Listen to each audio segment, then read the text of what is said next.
Process Podcast, breaking down the daily habits, processes, and tools of high achievers. Now, here's your host, Brad Wilson. Hey there, ladies and gentlemen, and welcome to the Process Podcast. Before we get started, I just want to put in a quick little word about the Process Vault. The Process Vault is a collection of infographics that break down the processes that my high-achieving guests use in their daily life step by step. One of the most profound things that I've heard in recent memory was said to me by podcast guest Marley Lunt. In our interview, he said that a bad process will beat a good person every single time. To me, this can be applied to so many areas of life that it's ridiculous. From daily fitness, from the systems that leaders put in place at your workplace, the actions you take on a daily basis relating to your happiness, and then even more broadly to education systems, social structures, and our governments. Because of this, I'll be updating the Process Vault regularly so that you can compare and contrast the processes of my guests with your own. Maybe if you're feeling like you're depressed, in a rut, or that you're capable of doing so much more in the 24 hours that you have in a day, maybe it's not a problem with you. Maybe it's just a process problem. To access the Process Vault, simply go to mentallyinvincible.com/process vault. That's mentallyinvincible.com/process vault. Today's guest on the show is Bob Babinski. Bob's a broadcast performance trainer and also a documentary director and field producer. He was also the former producer and manager of content for CityTv in Montreal, Canada. And basically, if you're a high-level athlete who wants to transition to life behind the camera, Bob would be your Jedi master. I feel so blessed to have had the opportunity to connect with Bob. He was extremely generous with his time and his energy. Frankly, this is a conversation that I keep coming back to in my mind again and again. The more that I peel back the layers of Bob's words, the more depth and wisdom I seem to discover. It's really an incredible thing. In our conversation, we discuss how feedback is useful only when you interpret it in a clinical way, the burden that misplaced words can cause on the people that we love, how to remove self-limiting expectations put on you by others, how to take leaps of faith, failing in a positive way, opting for levers of control, and much, much more. So without any further ado, here's my conversation with Bob Babinski.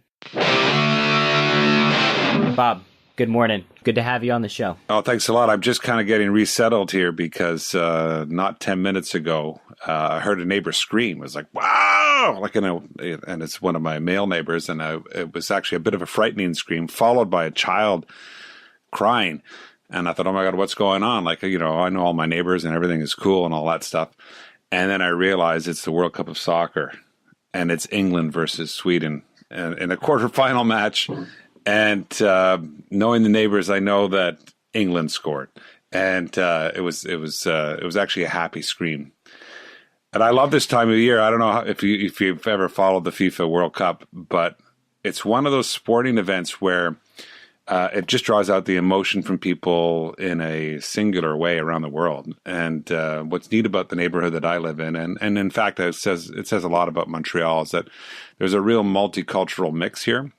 And these international events bring out, the flag waving. And even if your country's not playing in the FIFA World Cup of Soccer, you end up choosing a team. So you can walk around the streets and you could tell that something big has happened just by hearing the screams that are coming out the window. So the joy of summer in Montreal during the FIFA World Cup. Yeah, I'm glad nobody was seriously injured or anything like that. Being in the USA, we did not make the World Cup. So, I mean, I don't have cable anyway. So following sports is one of the harder things for me to do. But when my wife and I have gone out in public, I have watched the World Cup matches as much as much as I can, but I haven't been into it big this year, probably because, I'm selfish and bad fan. USA can't even make it, so whatever. We feel your pain in Canada. The only time that Canada's been in the World Cup is 1986. So it's been a long time. 96, I think, is the year that the U.S. hosted the World Cup. And I got to cover it as a sportscaster from Montreal, following most of the matches with the different fan bases here. And that was a really successful tournament in the States. And for many, it was considered a turning point for the development of soccer. And it kind of gave birth to MLS soccer, the professional league. I know down in Atlanta, you guys have a team that's very good and seems to be quite popular as well. Yes. Bob, can you, for a moment, can you tell us in what area you consider yourself an expert, and what do you do? My expertise at the moment is helping people reach their potential. And that ultimately is work as a trainer and as a coach, as an instructor. I got my experience doing that working with other journalists. And my background before developing this specialty was as a journalist and for a long period as a sports journalist. If I had to put my finger on one thing, is that I think I have a really good read on people. And I understand what motivates people, understand how to connect with them, how to listen to them, and ultimately help them achieve goals and figure out the best way to learn things that they're hoping to learn and changes that they want to bring about. And usually it's in their professional life and mostly for people working in the media. Bob, do you find that people have more potential than maybe they think they do? Or are they reaching out to you because they know they have the potential, but just can't figure out how to exactly tap into it? I remember sitting around a work table in Winnipeg at the Canadian Broadcasting Corporation's offices there. It was a workshop with 7 different people. They were reporters. And this was part of what was called a Going Live workshop that I was doing across the country for the CBC. And as part of that, I'd have everybody do a 2-minute improvisation drill. And basically, I'd say, here's some background on the story. You have 1 minute to get ready. And it's as if you're on camera. We're going to simulate this. You're going to share that live report to the rest of the room. And it was remarkable how in that room, I would say 85% of the participants would, as soon as they finished, and I would say, how did it go? They'd say, oh, that really didn't work out well. I'm really disappointed. And then, and so at all the workshops, I would do this and I would have people feed back to me and I would say, this is part of the exercise. I want to know what you think you just did and how you performed. And then we're going to hear from your colleagues and they'll tell you what they think. The negative view that people have of themselves was a learning thing for me because, as I say, on average, 75% of the people will say negative things about what they've just done, or they might list 5 or 6 things that are not good, and then maybe give me one positive thing. I remember one woman, I said, so what did you think? And she goes, well, was my voice sing-songy? I'm really worried that it was sing-songy. I said, well, no. And we looked at the room and I said, did anybody else notice it? And I said, no, that your voice is great. And she goes, oh my gosh, I'm really worried about this. And I said, well, why? She said, well, I remember when I was starting out that I had one producer came over my shoulder and said, your voice is sing-songy. You're going to have to fix that. And I said, well, how long ago was that? She said, 14 years ago. I said, oh my God, 14 years ago. Let's get past it. But it's a reflection of we get the wrong message at some point in our life, depending on what we're doing, and that sticks with us. That gets into our DNA. So yes, your question is right on. People are very self-limiting in terms of how they view themselves and what they think they can do. I learned a lot about that from my experience reading the 4 agreements. And when we make an agreement with ourselves and then we never go back and test it. The story that they tell in the book is about a little girl who, and I've talked about this on the podcast before, but she's singing and her mom is in a bad mood. Who knows what's going on in her life? She's getting annoyed and she says, hey, stop singing. You're a terrible singer, right? Just a snap moment, a few seconds that it takes. And then that little girl holds that inside of her heart for the rest of her life. And she's less likely to sing. She's less likely to find joy in it because of a temper flaring moment. Analyzing the agreements that you have, about yourself and then asking yourself whether or not they're true is one good way to sort of overcome those self-imposed limitations. If I recall correctly, Ruiz's first agreement is to be impeccable with your word. And I think the example that you gave from the book is perfect with that. And that is our responsibility, I think, especially as adults, in sharing with others, to be careful what we say, how we say it, and when we say it. I love the link that you've just made there. And of course, for people who are going to be trying to improve themselves and get through things in life and all that stuff, they have to be made aware that certain things have been said to them by people who've been important in their lives that have resonated, things that are said at the wrong time and perhaps said in the wrong way. And that's one of the, when I work with people and training them for various things, we always talk about feedback and the feedback process, and to be very much aware of feedback is going to be useful if you have it, if you can interpret it mostly in a clinical way. And if there's always going to be some emotion, but if the emotions overcome the clinical value of the feedback, then we're not really in a good place. So when we choose to say something, what we choose to say is super important, and how we interpret it when we receive it is also something that we have to take control of. The things that you're responsible for, taking responsibility for yourself and realizing that you may be that woman's producer, you may be the mother or father of a little girl, and your words matter and they have strength and power, and be very mindful of the things that you say in an emotional moment, because they can, people can carry the burden of misplaced words sometimes for the rest of their lives. The second agreement in the book, The Four Agreements, is about not taking anything personally, which then, to me, that's a natural flow of the book and of the agreements. And it's important for us, again, as we self-realize at different points of our life, and it probably happens more than once, hopefully it does, that is a concept that we can grab onto. And it's really difficult, but to know that things come back our way, people reflect on things and say things to us, and we always feel that as part of our responsibility that we are the reason why people have said that. We are the only reason why, and we sometimes forget that there's a whole cast of other reasons why people say and do the things that you do. And again, it's another thing that I remember working one of the Olympic Games. It was 2008, the Beijing Games. The games where Adam Creek, who's the rower that you had on the program earlier, who won the gold medal.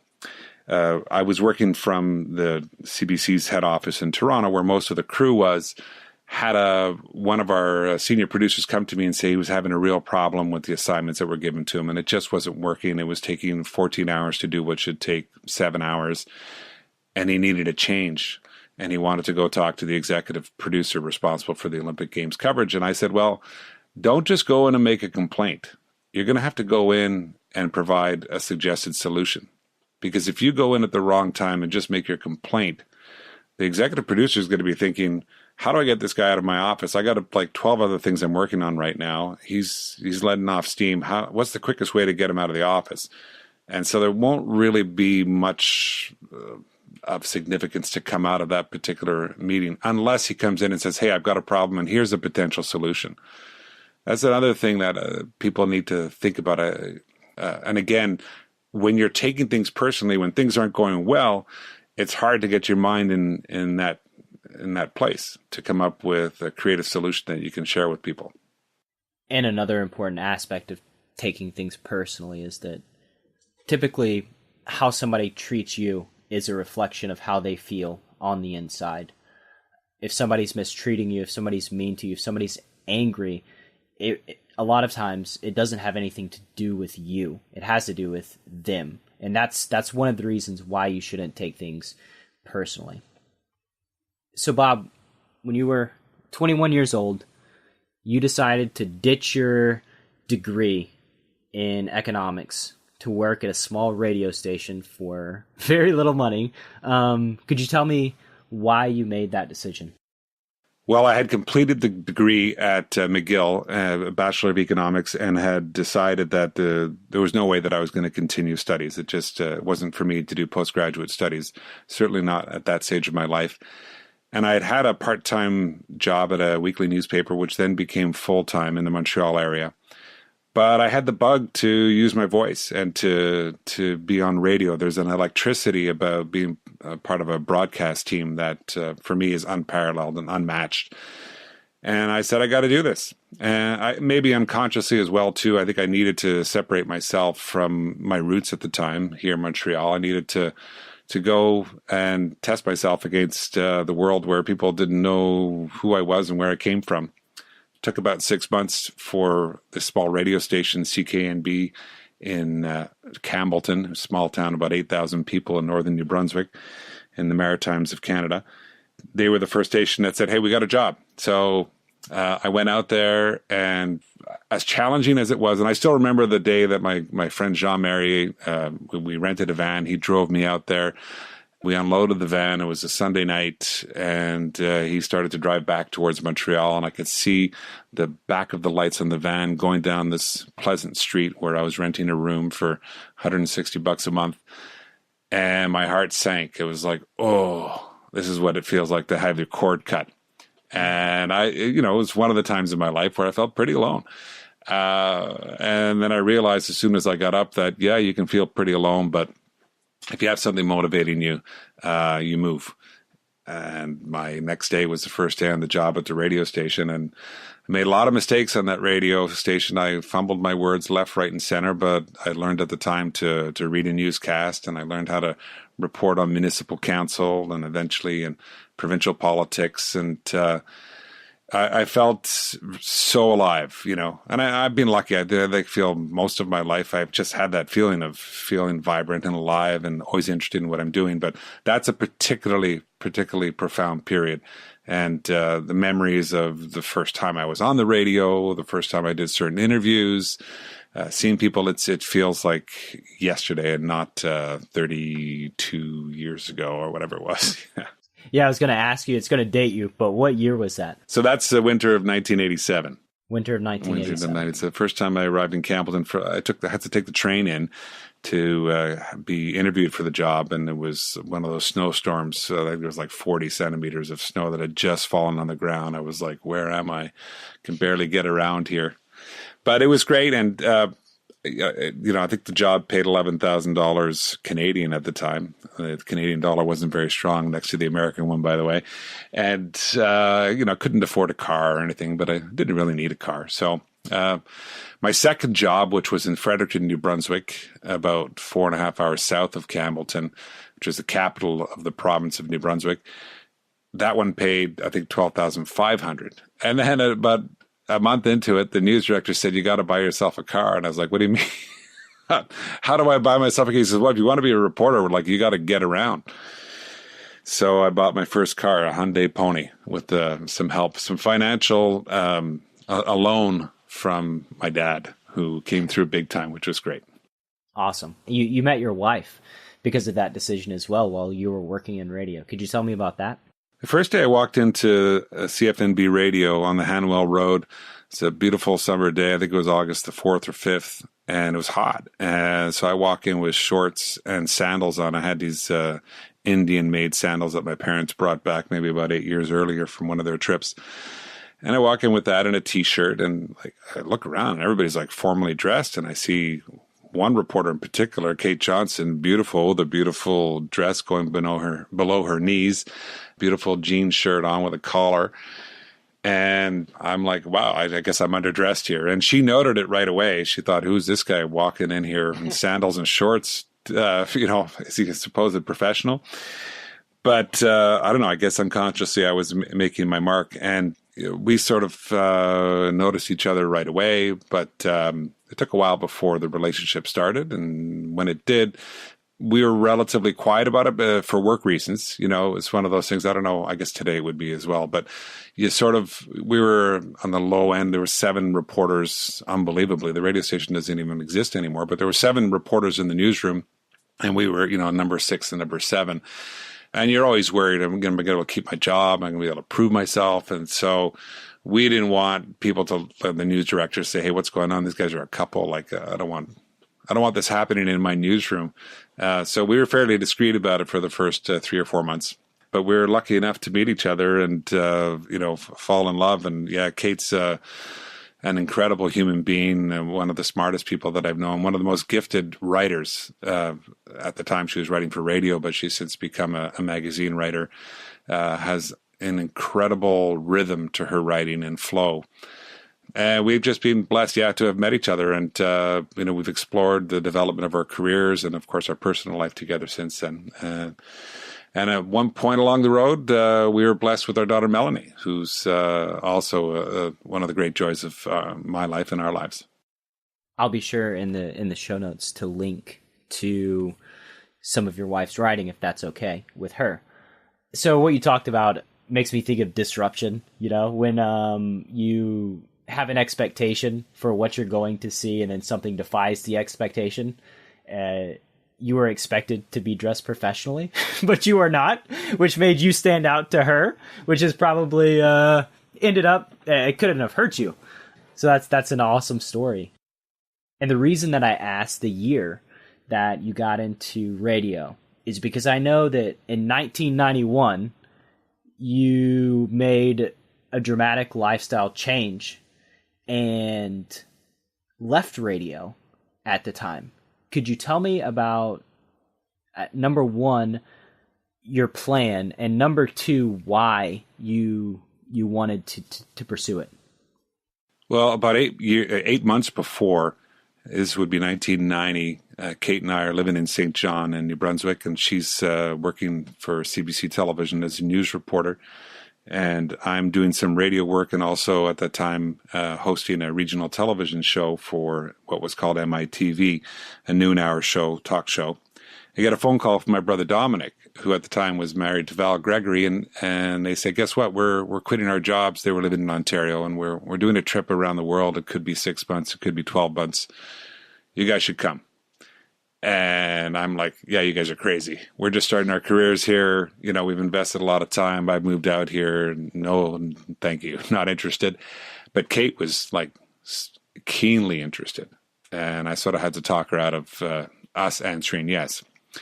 But as time went on and when they came back from their trip, Kate was like, I think we should do that. Like, I think this is the work is great and everything, but we don't have a kid and this is time for us to explore the world. And so I tried to put a condition on it, and I said, no, you know what? The condition is we got to find jobs first. We're going to apply to Radio Free Europe and Switzerland, and we're going to get a job there, and we'll do it for 6 months, and then we'll travel. So she kind of said, well, if that's the way we got to do it, that's the way we got to do it. So we started to apply to organizations like that. And not surprisingly, we got a lot of no's. And then after about 3 months, I guess I was ready to kind of say, well, you know what, maybe we should just do this travel thing and not wait for the work. It was kind of a big thing because, it was for Kate to get that job at the CBC was a big thing at that time. And for me to have the work that I was doing, it was payoff for, some courageous steps that we had taken to that point. But this turned out to be an even more courageous step to kind of say, you know what, we're going to quit the jobs. We're going to sell our furniture. We're going to keep a few boxes of things. We're going to store them with my parents in Montreal. And we're going to buy our Pan Am tickets around the world, which at the time I think were about $3,500 each. And it was a 12-month book of coupons going in one direction. We started in Buffalo, New York, went out to LA, Hawaii, ended up in Australia, New Zealand, and then it brings you through Southeast Asia, finally into Europe. And we said, we'll freelance along the way. And we planted some seeds before we left, going to see as many people that we knew in the business as possible. This is pre-internet, kind of saying, hey, could we do a monthly article in your newspaper for you or on your radio program? We'll send you audio tapes. And if there's news breaking anywhere in the world, as there eventually was, there was a big typhoon in Hong Kong that we reported on for NPR and for CBC. Said, good, we can make some money as we go. So we took the leap. And surprisingly, a whole bunch of things happened that we never could have predicted. That's an incredible story. When you think about that trip, what's the first location that comes to mind, most memorable? Grindelwald, Switzerland is the ski hill, and we were covering towards the end of the trip and a race there. We'd gotten to know the Canadian women's alpine team pretty well there. Karen Lee Gartner was one of the leaders of that team. She would go on to win an Olympic medal at the 92 Albertville Games. There was just a moment, the great part about covering those World Cup events in the winter, this was the latter part of the trip, was that you're in these incredibly, incredibly beautiful parts of Europe. There was an opportunity to visit them, and an opportunity that wouldn't have come. And I could just remember being at the top of the hill going, wow, I could just stand here. I mean, I love skiing, but I don't even need to ski here. There was a beautiful, beautiful February day. It was probably like 4 degrees above freezing at the top of the hill. Beautiful white-capped mountains. The vistas in every direction were incredible. And I was just taking in it at the time. And it's taken me a while to realize what was also fueling that moment, which was we had taken the leap, 11 months earlier to take this trip, and a couple of fundamental things happened to us. One was that it wasn't until we got to Europe about 8 months into the trip where we got the news from an organization back in Canada that they needed a reporter to cover all these World Cup events. Turned out that Kate and I could share the job. She ended up writing stuff for Canadian press, and I did radio reports for one of the radio stations back here. And so every weekend we were sent to a World Cup event prior to the Olympics for 4 months.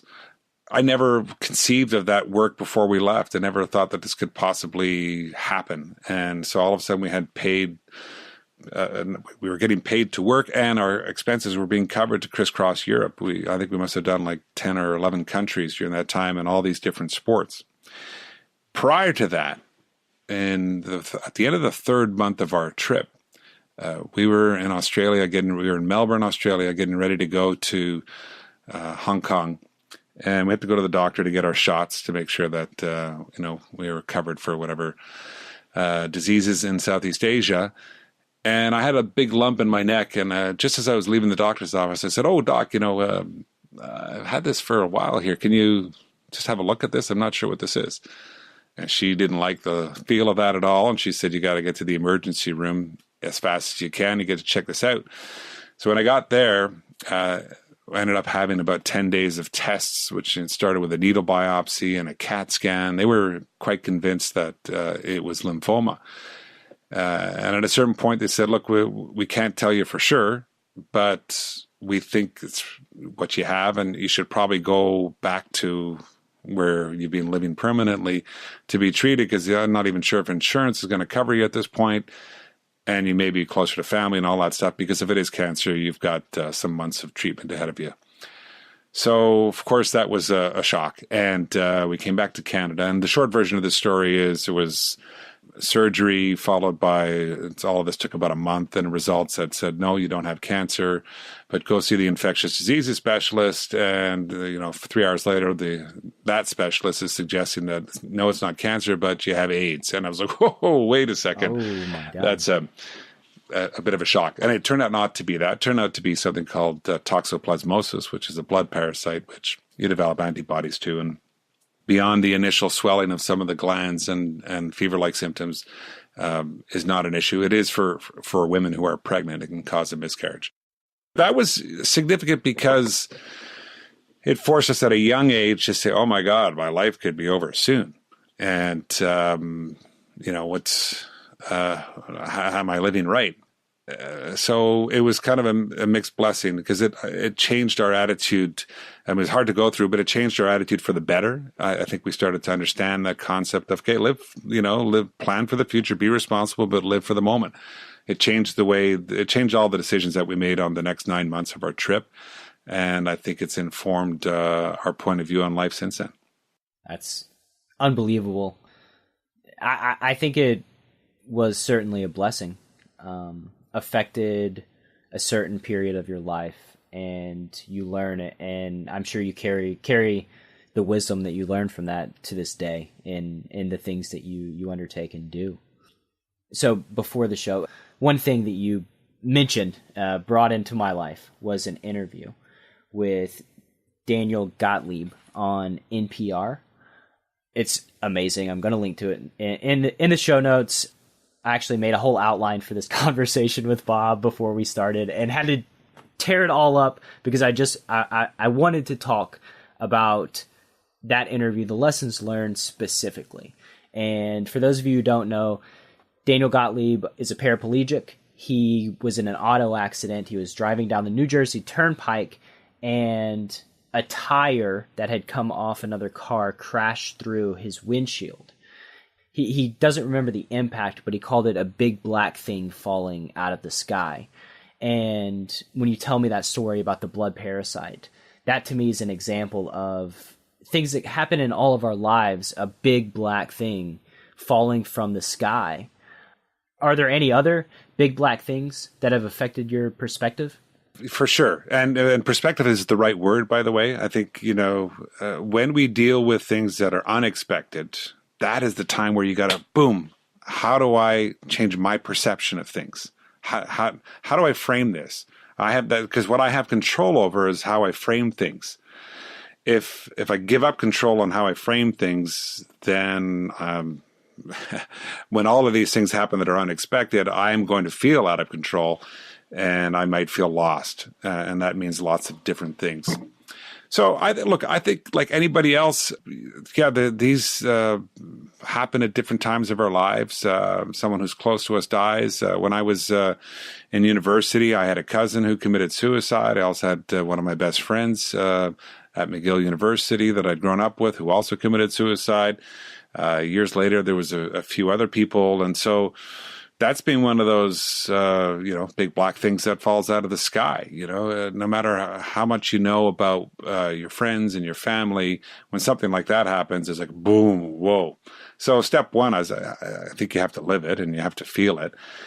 And then you have to say, okay, well, what can I do? And I do think that a couple of things, and it touches on what you said earlier, which is, when something happens, I'm responsible for what I do, but I don't have full responsibility over everybody else around me. So in the same way that I don't have full control over what someone is going to say to me and why they said it, it's not their reaction to what I'm doing isn't just 100% about me. They're in their own state.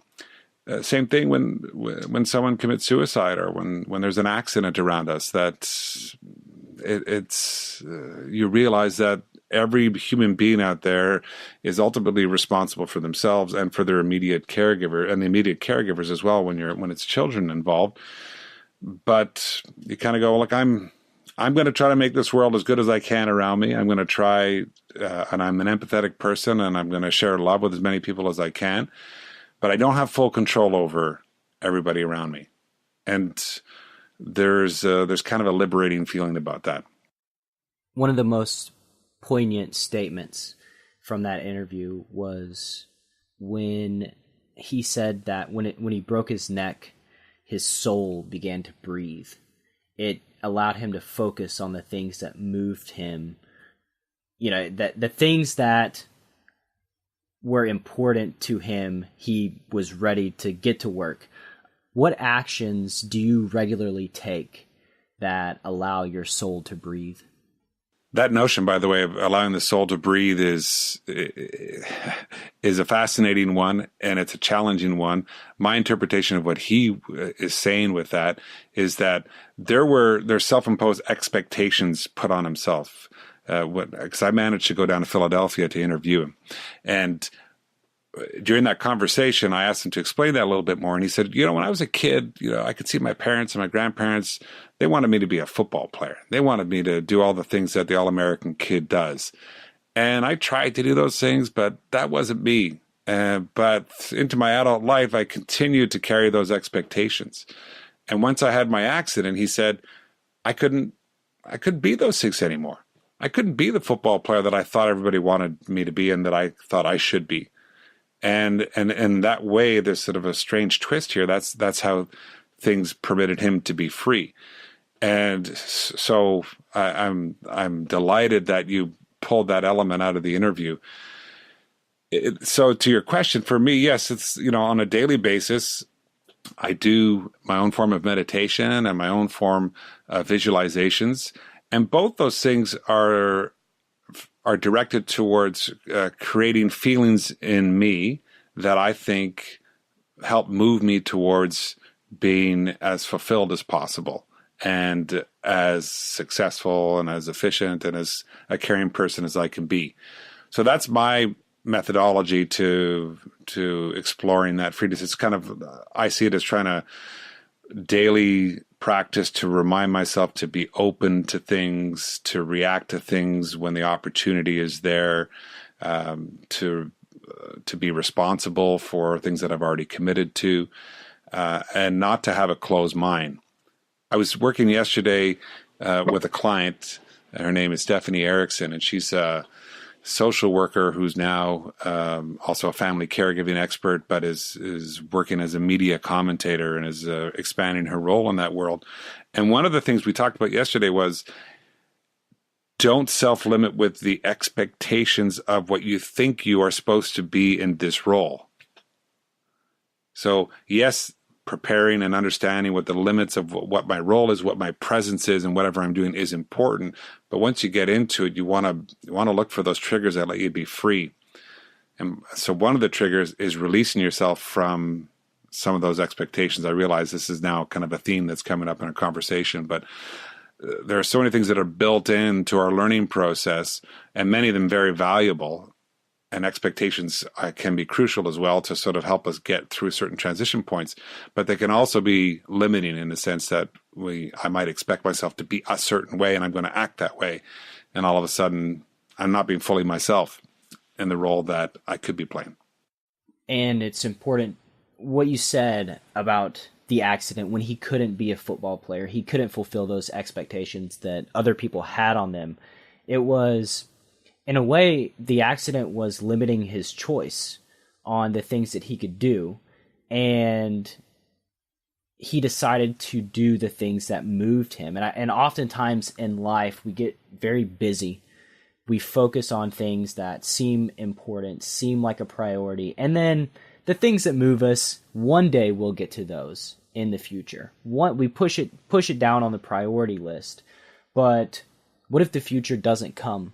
And we never have a chance to do those things that allow our soul to breathe. It's a question that I think it's very important to ask yourself. And there are opportunities, I think, in daily life that I read an article. I can't remember where. I can't remember if I heard it on a podcast. But basically it was talking about homeless people and interactions with the homeless.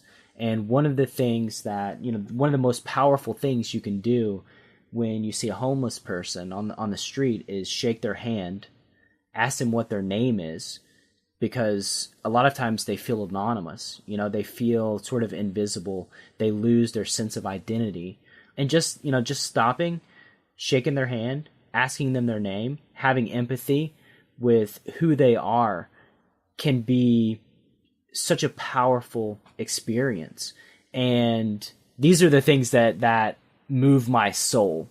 And if you're consumed with, whatever it is running around in your head, like I have been most of my life, shamefully so, concerned about my stuff, my things, I can walk right past that homeless person. I never even see the opportunity. But there's opportunities out there that are very low-hanging fruit, very powerful things that you can do if you just pay attention and have that intention and awareness. Like you said, one of your mantras in life is to take a leap of faith. Daniel Gottlieb said he lives life with death on his shoulder. Just another statement that just sticks with me. Maybe there's somebody in the audience that really wants to take a leap of faith in their own life. What wisdom would you give them, and how could they minimize the risk of taking that leap as far as, the other considerations that are involved? Generally speaking, people automatically minimize risk. There are those who lose their boundaries, but generally speaking, I think we instinctively do that pretty well. So, look, we all have a level of responsibility that starts with ourselves and to those who are close to us, depending on what the relationships are. And you have to honor that sense of responsibility. And I think if you ask yourself, okay, well, what does that mean? Does that mean I have to earn enough money I have to share an amount of time with people, whatever it might be. I think that's the first question in terms of, that's the backdrop to minimizing your risk. Not overplaying it, though. So two things that you were just talking about that I think that can sort of weave into that question of helping someone sort of finding that springboard to take that leap. Number one is you talked about that person on the street and introducing yourself. And what you're doing there is you're giving them a name. And I think you also have to give yourself a name. We forget to do this sometimes. So, I'm Bob. And it sounds sort of cliche, but really you have to reaffirm that you are somebody and you're worth something. And that's why we have a name. And that's why we're different from everybody else. The second thing is purpose.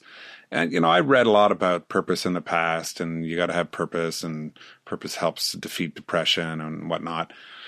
I didn't really understand it fully until that Danielle Gottlieb interview that you referred to. And the story that he tells is after his accident, he's in the hospital and he has a halo vest on, and he's in the first stages of realizing that he is a quadriplegic, and he is supremely depressed. And to the point where when he wakes up, he's angry because as he was falling asleep, he was hoping that he would fall asleep to his death and not have to face this new reality of being a quadriplegic. And one night a nurse comes along. It sounds like it was around 8 p.m. And she says, Dr. Gottlieb, can I talk to you about a problem and the issue of suicide and depression?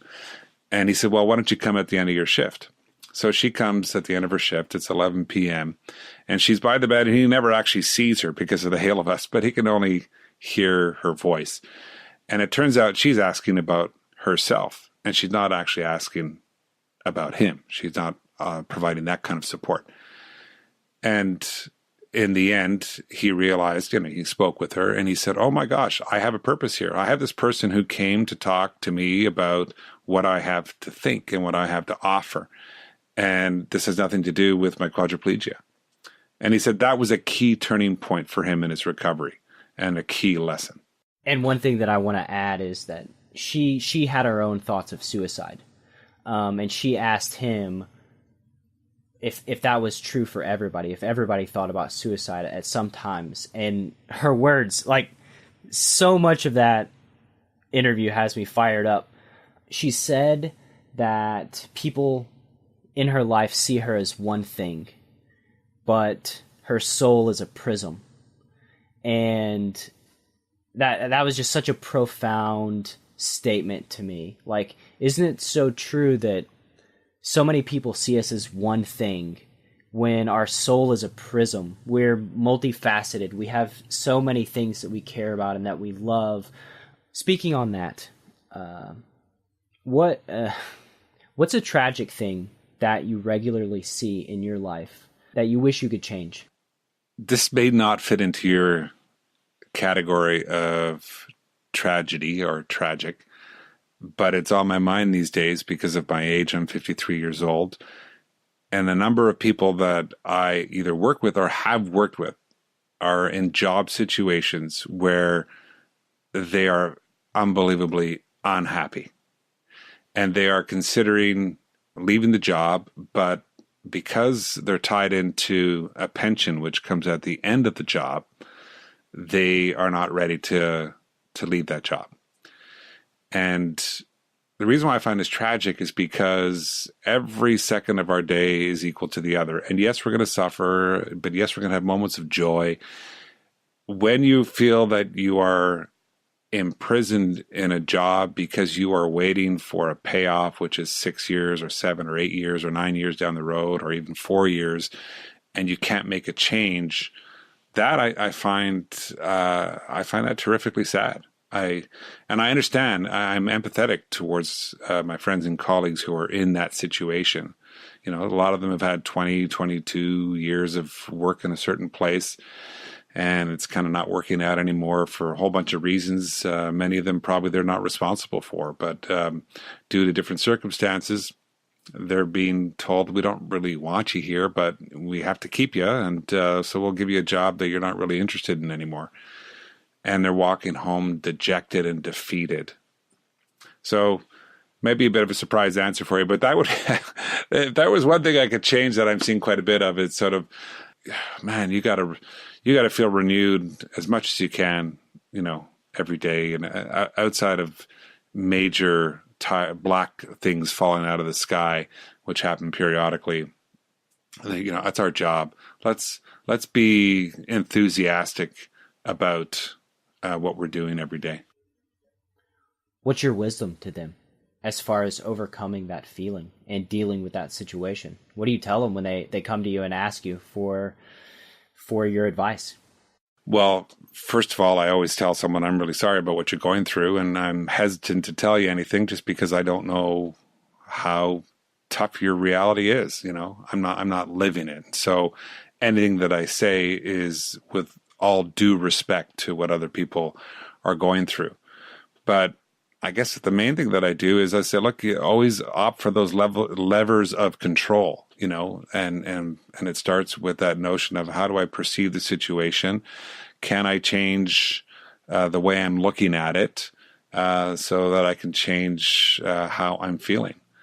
Because there's a really strong connection there. We have more. You can't just resign yourself to things. So look for measures of control. Sometimes those are little things that you can do, and sometimes it's a major thing. Typically, when we adopt that major change in our life, it comes after adopting a series of little changes. It's sort of saying, I can do things a little bit differently now.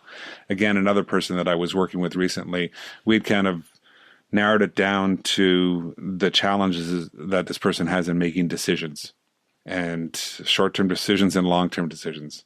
I said, okay, well, that's just something you can work on. You're attaching a lot of significance to the outcome of these decisions before you take them. If you can start shifting just the minor ones, you go to a restaurant and you're looking at a menu, sometimes you're sitting there and it's like, I can't decide. There's like 7 things there. And just that's the starting point. Just make a decision quickly. And the more you do that, the more you realize that, okay, well, I got pretty good instincts. My gut's taking me in the right direction. And the fallout from some decisions that we take that are bad decisions, maybe not as serious as we always associate. I'm a maximizer too, myself, in decision making. I always want to maximize each decision, which can lead to sort of analysis paralysis at times. I did an interview with another guy. His name is Marley Lunt, and he goes into companies and implements TWI methods. He starts from the top down, and it's a respectful way of leading corporations. He worked with Boeing and saved them a documented $1 billion. And he's very kind, very generous with his time. The day before the interview, we sat down. He explained everything to me in a one-to-one presentation, what he does, how he does it. And that was the number one thing, just what you just said there.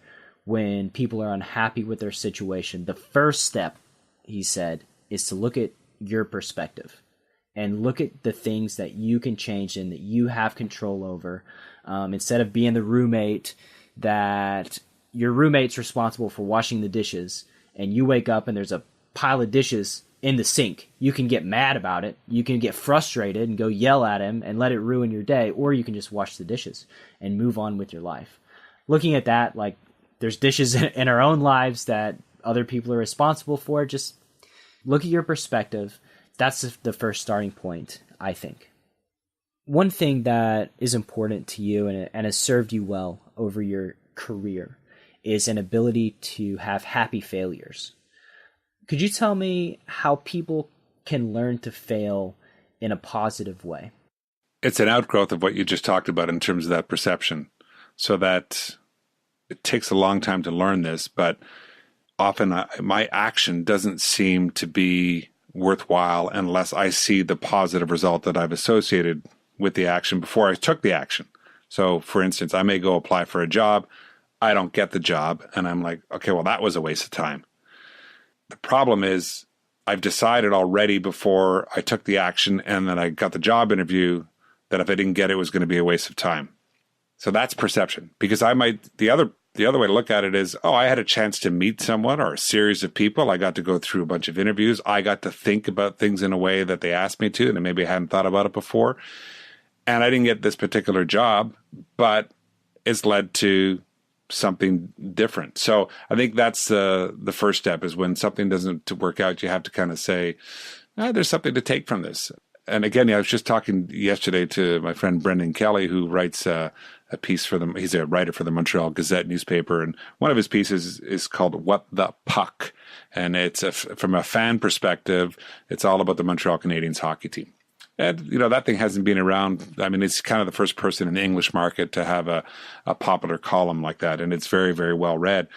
And I was telling him, you know what? Like, it's funny because in the year 2000, I was leaving my television job at the time, and I had pitched to a radio station a similar daily column to that theme, and also to the newspaper, the Montreal Gazette.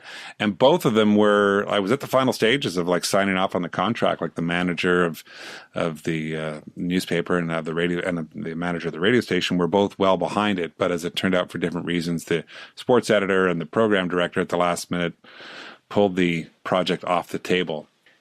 And it was like, okay, that was, I had to live the failure at the time, but it wasn't meant to be. And it created time for me to develop new relationships, which have been long lasting in terms of producing sports documentaries, which then led to me meeting athletes and also teaching part-time at the journalism department at Concordia University, all things which I take great joy from and which are really nice fits for me, and which have then turned into becoming a media coach and a media trainer with a specialty with former Olympic and professional athletes. So I that stuff wouldn't have happened without the failure of those two pitches. And when I go through my unfinished area of the basement, which has stacks of things, every once in a while I get reminded, I was trying to do this for a while. Like, I was trying to be like the top voiceover guy in Montreal after I left my sports journalism job.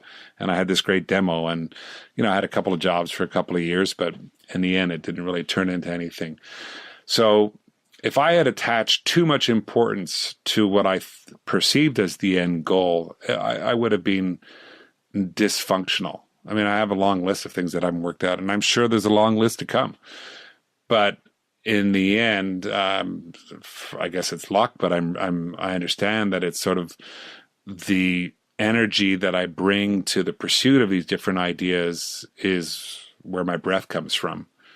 And as long as I keep having these ideas, and as long as I can keep breathing, and I can support myself and sharing the support of my family with my wife, I'm in a good place. So not sure that answers the question directly, but I think it's all about, not attaching too much importance to what you already have when here's your goal to get something. And I'm not telling people not to have goals. Goals are really important. That's what gets you out to shoot.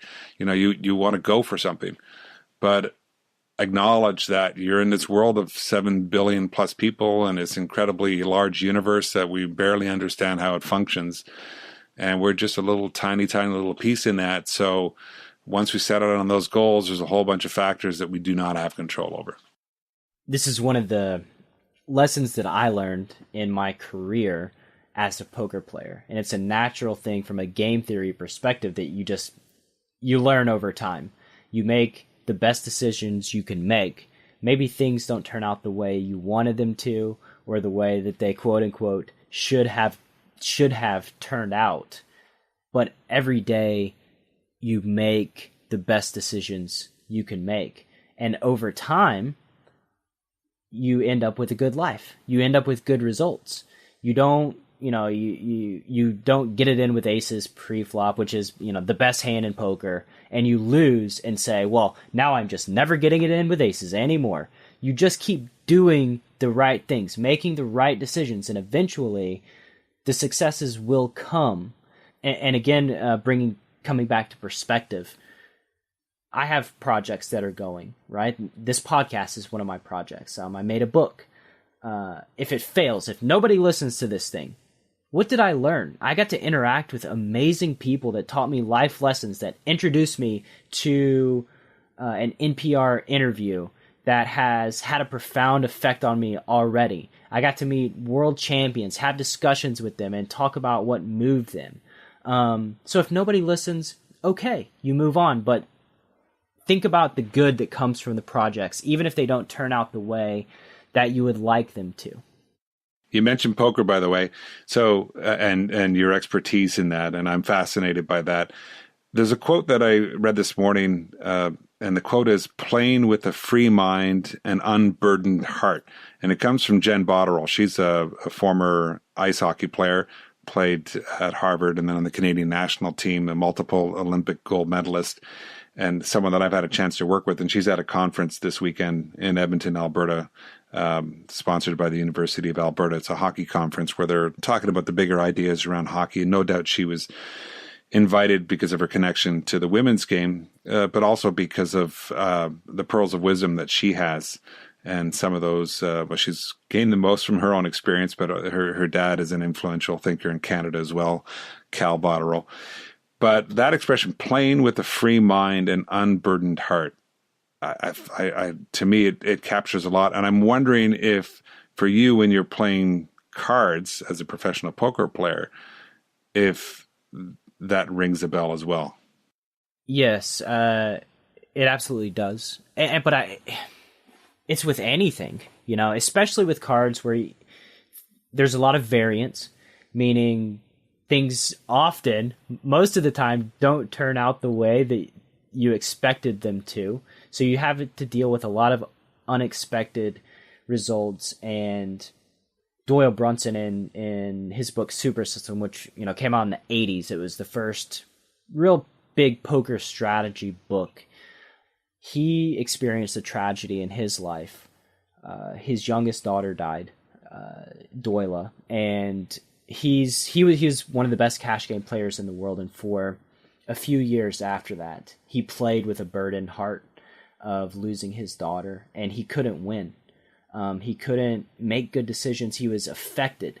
And I've noticed in my career, when I'm affected, when I have burdens on my heart, I don't play well. I don't make good decisions. I can't win. Nothing seems to go right. I see it over and over and over again in my students' lives, in people that I've interacted and played with live, that when things are not right in their personal life, it directly spills over to their professional life. And poker is very cutthroat.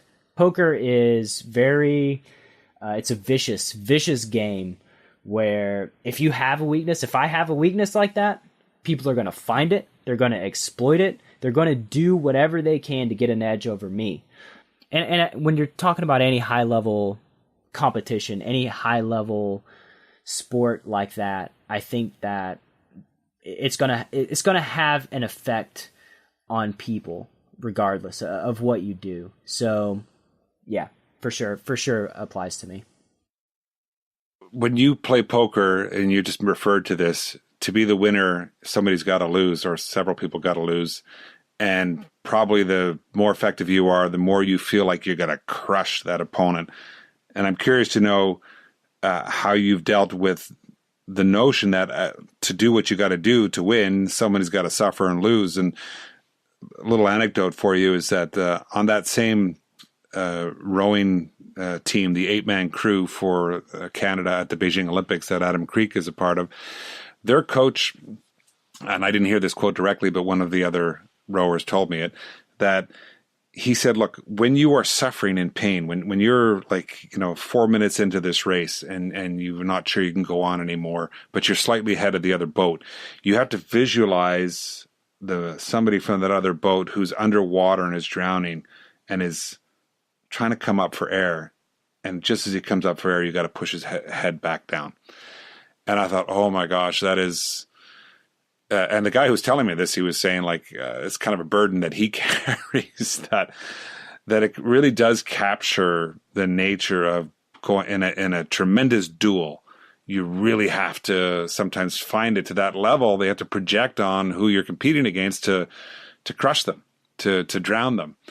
And I don't know. And so as a professional doing what you've done for almost 15 years, how you've come to terms with that, or maybe it's not even something you have to come to terms with. I'm not sure. No, of course. I'm a fairly empathetic person, and so at least I like to think I am. But so it's a burden for sure. And just going back to the Olympics, when Adam finished fifth and he felt demoralized, he felt crushed that they finished fifth in Athens. Well, when they finished first in Beijing, there was a rowing crew that finished fifth. There was, that how he felt. Other people felt that same way. The way that I try to frame it in my mind is, first of all, that aspect is my least favorite thing about playing cards for a living. My 100% my least. I don't like hurting people. There are some people that you get to know at a poker table that I don't mind hurting them for whatever reason. I became friends with a billionaire. Money didn't matter to him. You play with businessmen. I played with a pop star many hours with probably one of the most famous pop stars in the world. I don't care about beating them. They have the money to lose. It doesn't affect them. They're not thinking about it from that way. What affects me is beating a guy that works at UPS that's struggling to make ends meet for his family, taking money off their table. That to me gives me pause, causes lack of sleep at night.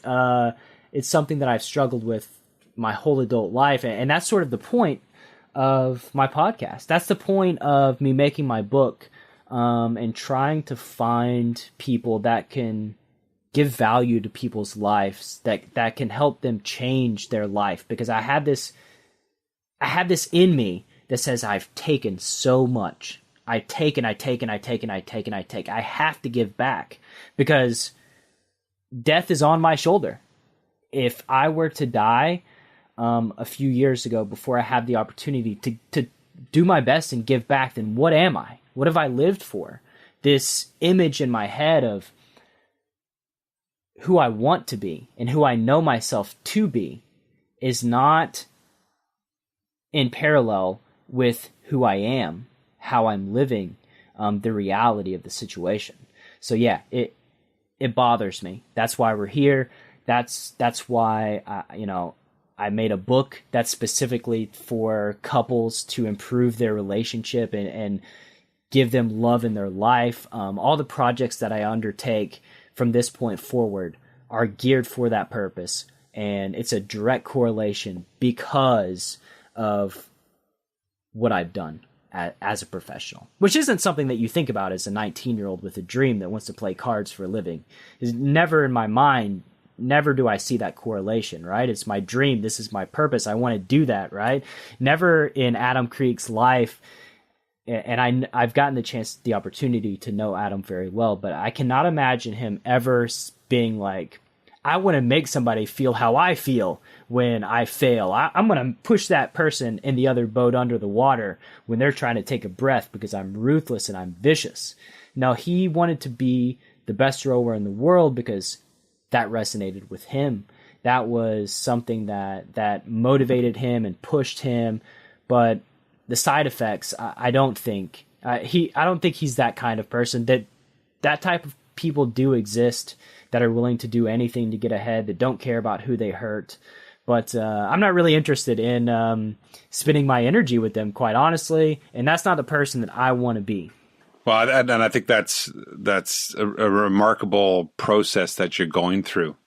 The other thing I was thinking about when you mentioned a failure is one thing that I think people should always remember. The majority of people that I know how to ride a bike. Whether you're the world champion cyclist or whether you're my neighbor who gets on the bike to go pick up a quart of milk down the street. But at some point, we all have to learn to ride that bicycle. And you don't learn to ride the bicycle until you've fallen off it a couple of times. Even with the training wheels, everybody falls off their bicycle. And to me, it's a great analogy. So that if you're not prepared, and when you're a kid, you're too young to say no. Usually your parents put you on a bike. And unless you're the strongest willed kid in the state or the province, and chances are you're going to get on that bike and you're going to fall off. And it's a great analogy because anytime you start something new, it takes a while before you get it. And then eventually you get it. And then if you're really moved by it, you're going to take it to the highest level.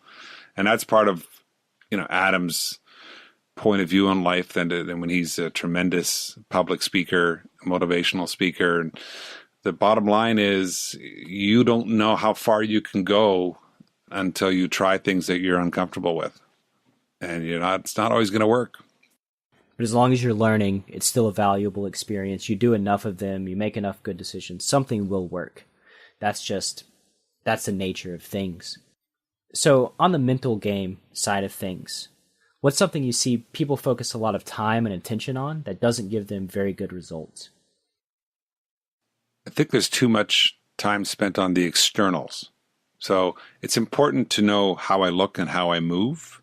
But I think because we live in the modern communications era where there are so many photographs and so much video and we're seeing all the time, that our first instinct is to prepare our exterior shell. And too much time spent on that, not enough time spent on the inside and kind of working on what is it that makes me feel at ease and relaxed and able to express myself. And it's actually a lot more work and it's a lot more complicated. But I think this applies to many, many of the things that we do. So that would probably be it. Yeah, just too much focus on the surface details. Have you ever strongly believed something only to reverse course later on? And if so, what led to that change of belief? I thought our first dog, Dusty, was going to live forever. That Dusty was a Newfoundland dog, first of 4 Newfie dogs that we've had. And probably at some point around, the 4th or 5th year of her life, I thought this dog is like a miracle dog. And when she was 9, she developed bone cancer, and we had to put her down, which was one of the sad, or maybe saddest days of my life.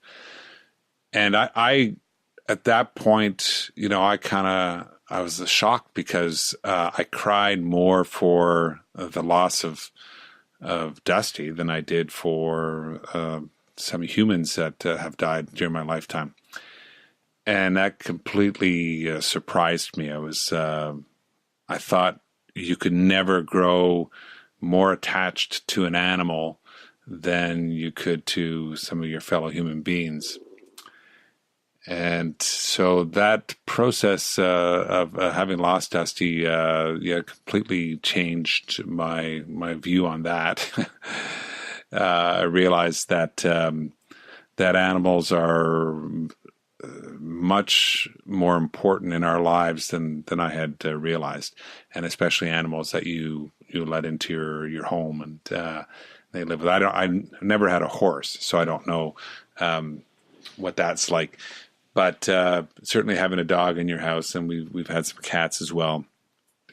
I think it taught me that my attachments in life go beyond people, and it goes to animals, and it goes to nature.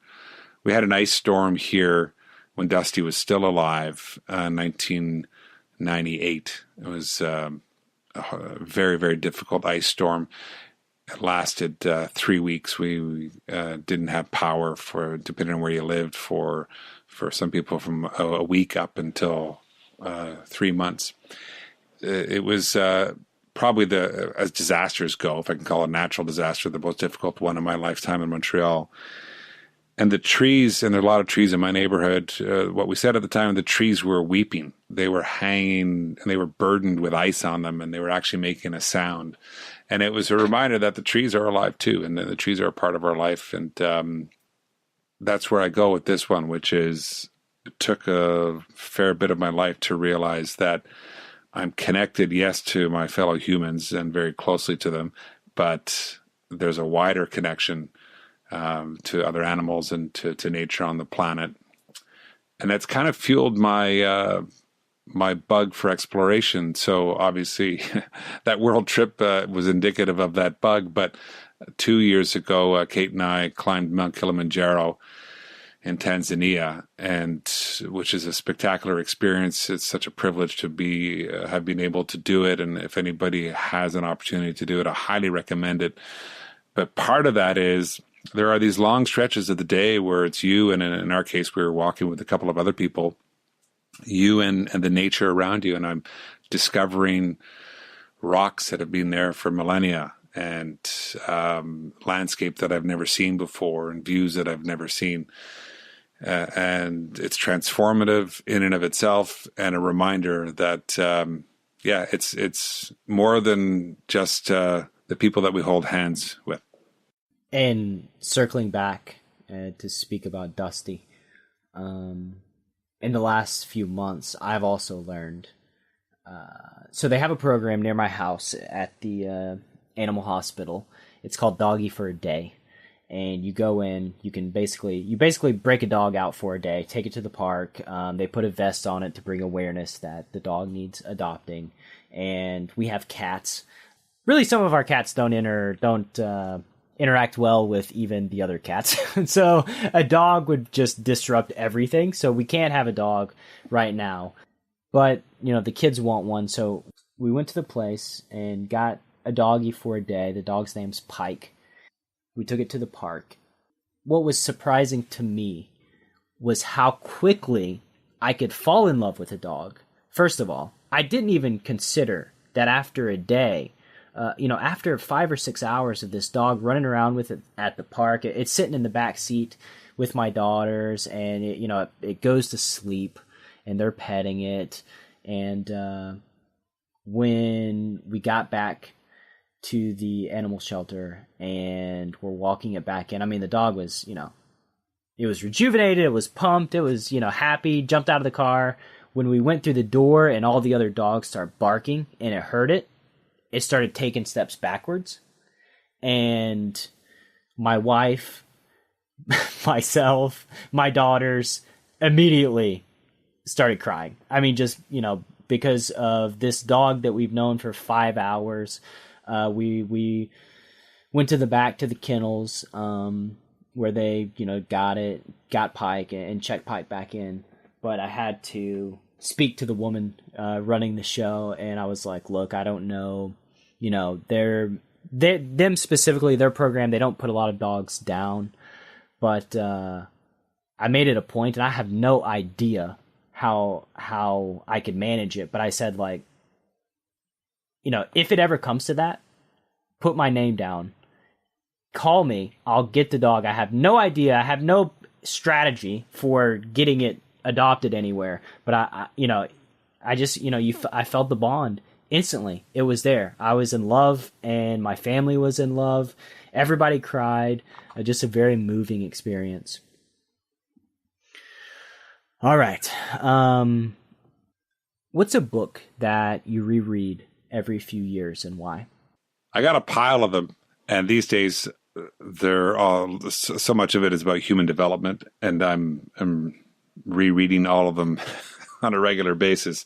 So why don't I give you a sample? So The Power of Habit, Charles Duhigg, bestseller, and the follow-up, which is Smarter, Faster, Better. So that's only come out those two books have only come out in the last couple of years, and I've just found them so fascinating because it's an attempt, to try to understand where our habitual behavior comes from.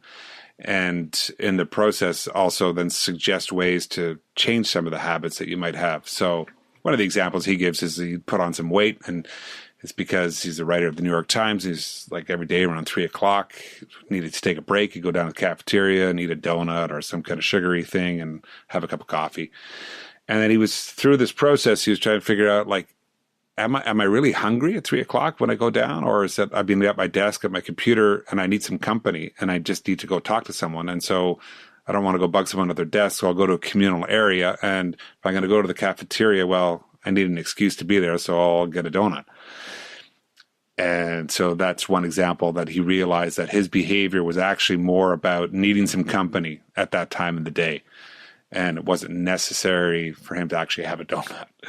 So I found that those two books by Charles Duhigg are very, very impactful on me. One of the seminal works, if I can call it that, by Deepak Chopra was given to me, I think, in 2008, and that's The 7 Spiritual Laws of Success. Simple book in terms of its structure and its content, but that's a book that I've read maybe 300 times, and I'm still trying to absorb it. The reason why I keep going back to it is I think there's these fundamental principles about opportunity and who we are and where we're coming from and what our purpose is that are spelled out really nicely in that book. And that's one that I've, along with the habit books, that I happily share with whoever is coming along and has an open mind to something like that. On the flip side, and so there's a whole bunch of other ones which I won't bore you with, but Oliver Sacks is one of the writers that the late Oliver Sacks is the neurologist who wrote a tremendous amount of books. Awakenings is the one that was probably the best known because it became a movie starring Robin Williams. His books are all mostly case reports on strange neurological conditions. And I find this fascinating. And the one book is called The Man Who Mistook His Wife for His Hat. I think it came out in 1983 or early 80s anyways. So that book, when I read it, just captured my imagination. It's like, whoa, human beings can be so different and they could be afflicted with these strange things. The title of the book is one of the case reports, which is a guy who had a neurological condition where he kept going to grab his wife and trying to, as he grabbed her, thinking that he could put her on his head because his perception was she was his hat. All these case reports describe what's going on, these unusual conditions, and then he tries to explain what we know about it from a scientific point of view, and then his kind of reflections on how we get to all of this and what it means about our human condition. An earlier book before that was also called A Leg to Stand On, which is really mostly a first-person book about him breaking his leg on a hike in Europe when he was younger, and through his recovery process lost the feeling of the leg, but also the perception of his leg as he was lying in the hospital bed. Anyway, to me, fascinating stuff. I'm going to, end this interview and probably buy The Man Who Thought His Wife Was a Hat. I love the movie Awakenings. I haven't read any of Oliver Sacks' books, but my interest is definitely piqued.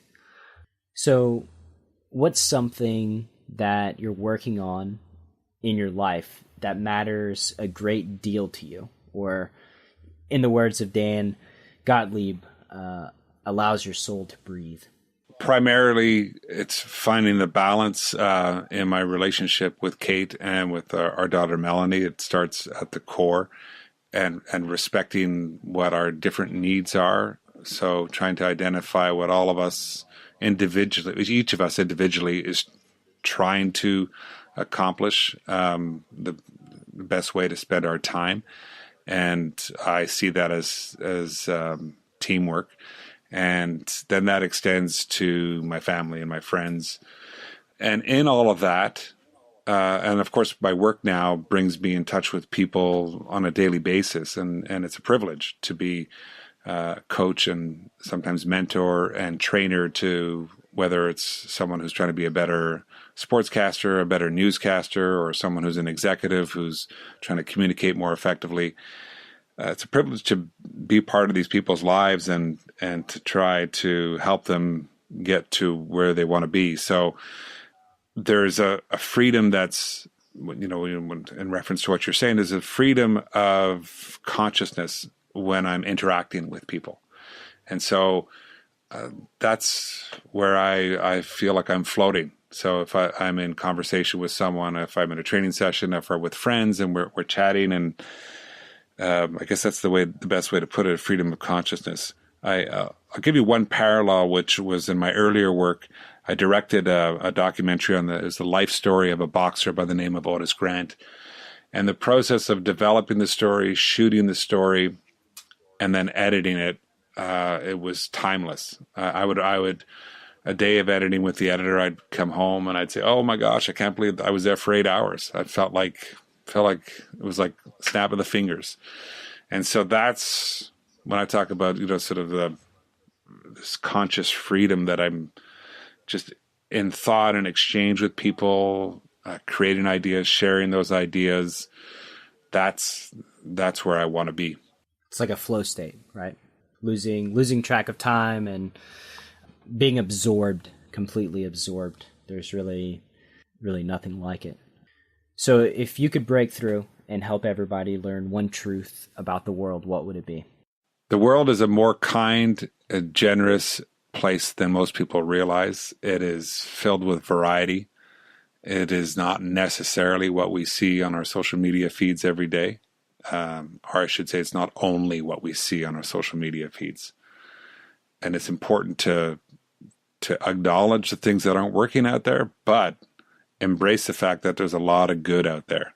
That would be my truth. And perhaps it's the blessing of the life that I've been able to lead. And I'm not, I understand it's many people born to a different circumstance than me, or have been saddled with a different circumstance. And I respect that. But from the world that I see, there's a lot of good and a lot of opportunity out there. If we individually can work on finding those things that trigger a relaxed state in ourselves and understand that we have control over what we focus and develop our skill of focus, then it becomes a big old beautiful world that we want to put our arms around. Again, it's perspective. Comes back to perspective and how we perceive things. Bob, it's been incredible having you on the show. As a final question, where can people find you on the interwebs? BobBabinski.ca. So that's BOBBABIN as in Nancy SKI. BobBabinski.ca. So that's my landing page. I'm on LinkedIn. I'm also on Twitter, and I'm also on Instagram. Happy to make new friends on those platforms. Like I said, Bob, it's been an honor, a pleasure. I can't wait to share this conversation with the world. Thank you very, very much. I'm very grateful. So am I, and you're very welcome.